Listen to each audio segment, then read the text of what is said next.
ఒక యవనస్తుడు గమనిస్తున్నాడు, బటర్ఫ్లై సీతాకోక చిలుక రెక్కలతో బయటికి రాకముందు అది ఎందులో ఉంటుంది? గూట్లో ఉంటుంది. ఆ గూట్లో బయటికి రావడానికి చాలా ప్రయాసపడి మొదటిగా ఒక భాగం బయటకు వచ్చింది. ఇతను టైం అంతా గమనిస్తున్నాడు, ఎంతసేపులో వస్తుంది. అంత స్ట్రగుల్ తో అది బయటకు వచ్చిన తర్వాత ఒక్కసారి రెక్కలు ఎగరడం ప్రారంభించింది. దాని స్ట్రగుల్ అంతా తీరిపోయినట్టు ఎగురుతూ ఉంది. మరొక దాన్ని చూశాడు, అది కూడా గూట్లో రాబోతుంది. అది కూడా అంత స్ట్రగుల్ అవడం ఎందుకు, అంత బాధపడడం ఎందుకని త్వరగా వెళ్ళి చిన్న బ్లేడ్ తీసుకుని దానికి తగలకుండా పైన ఉన్నటువంటి పొరను నెమ్మదిగా చీల్చేస్తే అది బయటకు ఈజీగా వస్తుంది కదా అని ఆ పైన పొరను బ్లేడ్ తో కట్ చేసి నెమ్మదిగా అది బయటకు వచ్చేలా చేశాడు. ఈజీగా వచ్చేసింది, కంఫర్ట్ గా బయటకు వచ్చింది. ఎగరడానికి ప్రయత్నం చేయండి, ఎంత ప్రయత్నం చేసినా ఎగరట్లా. వాటి రెక్కల్లోనికి వాటి రక్త ప్రసరణ లేదో, మొత్తానికి ఆ బలం పొందినటువంటి రెక్కలతో ఎగరలేక కింద పడి అక్కడే కొద్ది సమయానికి చనిపోయాయి. ఎప్పుడైతే అది కష్టపడి శ్రమపడి వస్తుందో దాని రక్తము దాని బాడీ రెక్కలన్నింటిలో కూడా ప్రవహించి ఆ రెక్కలు బలాన్ని పుంజుకొని ఈజీగా ఎగరగలుగుతున్నాయి. అందుకే జీవితంలో కొన్ని స్ట్రగుల్స్, బాధలు మన మేలు కొరకే దేవుడు పెడతాడు.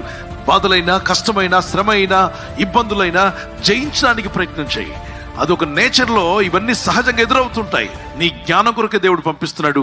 ఆ స్ట్రగుల్ ద్వారా బయటకు వచ్చినటువంటి ఆ పురుగు ఎగరగలిగింది. కొన్నిసార్లు కష్టాలు మన మేలు కోసమే, ఇబ్బందులు మన మేలు కోసమే, అది కావాలని మనం తెచ్చుకునే కాకుండా అనుకోకుండా వచ్చి పడ్డాయా? దేవుని ప్రేమించే వారికి సమస్తము సమకూడి మేలు కోసమే జరుగుతున్నాయి. సమస్యల ద్వారా, శోధనల ద్వారా, ఇబ్బందుల ద్వారా వెళ్తున్నావు, నువ్వు ఎగిరే రోజు రాబోతుంది. నువ్వు దేవుని కొరకు ప్రకాశించే రోజు రాబోతుంది. Download ShareChat.